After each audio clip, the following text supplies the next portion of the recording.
Donald Trump is 3 inches taller, and yet Likud's campaign posters pretend they're the same height.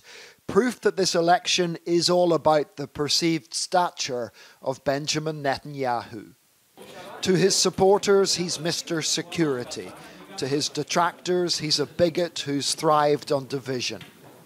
President Trump, no stranger to divisive politics himself, is a big fan who's rewarded his friend by moving the US Embassy to Jerusalem and more recently recognizing Israeli sovereignty over the Golan Heights. We have never had a greater friend.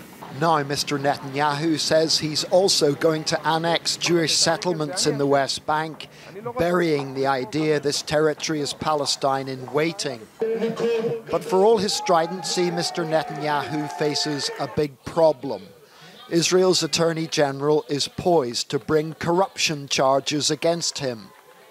The author of this biography has followed Mr. Netanyahu closely and believes he's a worried man. How much trouble is he in? For the first time, he's not just fighting for his political survival, he's fighting for his own freedom as a person. He knows that in Masyau prison, not far from Jerusalem, there is a wing which is prepared to hold ex-prime ministers. His predecessor, Ehud Olmert, went to prison, and the prison was redesigned to hold a man with all the secrets Israel has in its head.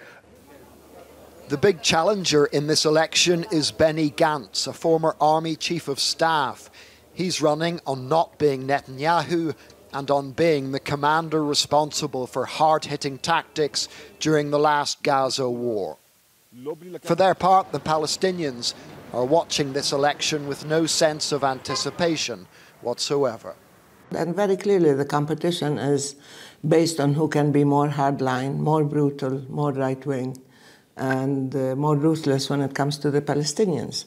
So it's very clear that the whole terrain of the political discourse in Israel has shifted to the extreme right, to the racist right. It's expected to be a close election. What separates the leading parties is not so much ideology as one personality. The spectrum of possibilities facing Mr. Netanyahu after this election range from becoming Israel's longest-serving prime minister to going to jail.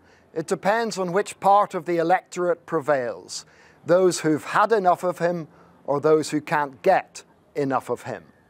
John Irvine, News at 10, Jerusalem.